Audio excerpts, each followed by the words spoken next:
जय जगन्नाथ पिलाने आज ये स्मार्ट स्टडी क्लासेस को आप समस्त को स्वागत। आज यही प्रथम भिडियोटी आपन को आज प्रथम अध्याय दशम बीजगणित बहिर प्रथम अध्यायर प्रथम विषयटी सरल सह समीकरण से विषय किसी आम ता विषय टी अध्ययन करवा। तो प्रथम आमको सरल सह समीकरण जाना गले प्रथम आमको जाना पड़ो जे समीकरण क्या कहुए। तो समीकरण टी प्रथम क्या कहुए आम नवम रु अष्टम रु पढ़ी पढ़ी आसीचे।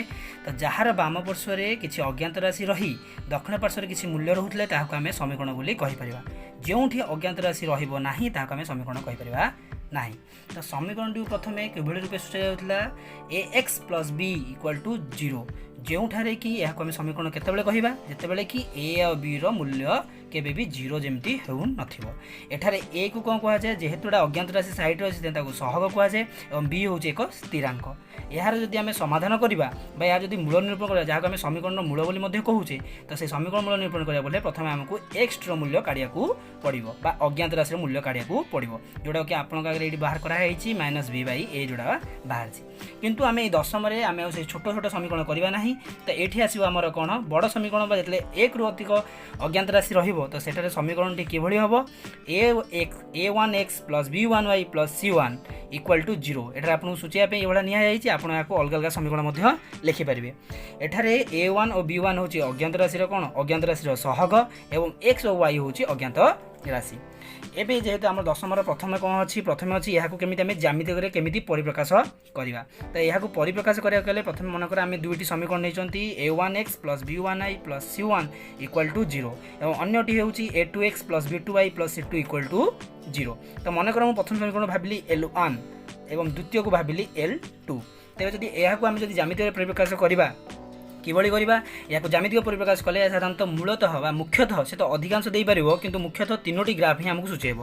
जदि आम एक्स और वाई प्लेन आप तो जानते सदा माटी सहित जोड़ा संलग्न होता है जोड़ा समांतर होता है आम एक्स नियंती और ता सहित जोड़ा लंब भाव था आम वाई नियंती। तो एक्स वाई प्लेन आम जब ना तो L1 जोड़ा प्रथम समीकरण मूल और L2 जोड़ा द्वितीय समीकरण मूल ताको सूचाइले से कौन है प्रथम समीकरण परस्पर को गोटे बिंदु छेद कला जोटी आम कहले L1 और L2 परस्पर छेदी।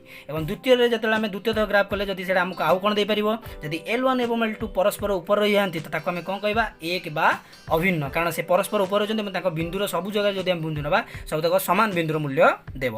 द्वितीय जो तृतीय केस को आसवा तृतीय पुणी से एक्स और वाई एक्सिस देखा तो परस्पर कौन ये छेद करना कि भर देखो दूरता सब सामान अच्छे और परस्पर गोटे दिग आड़े ही गति कर समांतर सूत्र से समांतर डेफिनेशन अनुसार तो यहाँ आम कौन कह L1 L2 परस्पर सह समांतर।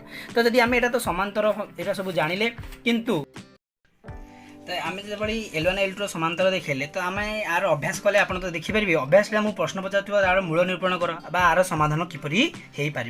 तो आम यार समाधान किपरि सब क्षेत्र में आमको चित्र करा पड़ो ना तो मूल निरूपण करा पड़ो से यार एक संक्षिप्त उपाय तो आप बही देते टेबुल माध्यम आम जापर जे किभली तार मूलर मूल्य कौन हम आ तार मूलर भैल्यू केतोटी आसी पार। तो प्रथम कथा जब मनकर आम से समीकरण दुईटी ने a1x plus b1y plus c1 equal to 0 से a2x plus b2y plus c2 equal to 0 जब ये तो तार अनुपात को लेकिन तुलना करी भर संपर्क गाड़ी आम किपरि कह संपर्कटी कौन हम समीकरण जो मूल आसूसी से मूलटी कौन हो पार। तो प्रथम मन कला आम a1 बाई a2 मूल्य बाहर कले और b1 b2 मूल्य बाहर कले। तो प्रथम केस जब समीकरण मूल दुईटी परस्पर जदि सामान न हुए तो से आम जाना जे L1 L2 रेखा द्वय परस्पर छेदी हेबे जदि आप किसी सन्देह थाए तो मूल निरूपण कर निजे ग्राफ कर देखी पारे। तो L1 L2 रेखा द्वय जब परस्पर छेदी हुए तार मूल केतोटी आसो मूलर समाधान केतोटी आसो ता समीकरण मात्र गोटे मात्र समाधान संभव जहाँ को आम कौन कही दो संगत बा स्वतंत्र बोली कही पारिबा। ठीक से जब आम a1 बाई a2 काढ़ती जदि से b1 बाई b2 सहित सामान हुए तेज आमको c1 बाई c2 काढ़ा पड़ो कहीं कारण जब c1 c2 सहित समांतर हो सामान हो तेज आम कहीपर तार असंख्य समाधान अच्छी L1 L2 एक बा अभिन्न गोटे ही रेखा उपर दिजन जाक रे नट इक्वल टू हो तेज आम कह समांतर समांतर हे बार मूल कौन हम तर समाधान असंभव बा तार मूल आम काढ़ी पारिबा नहीं।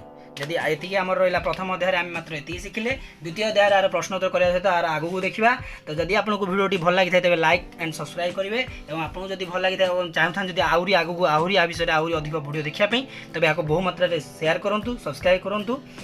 आदि आपंकर किसी प्रथम अध्याय जब आप किसी डाउट रही है तेज कमेंट बॉक्स में आपको डाउट लिखि जन पारे। जय जगन्नाथ।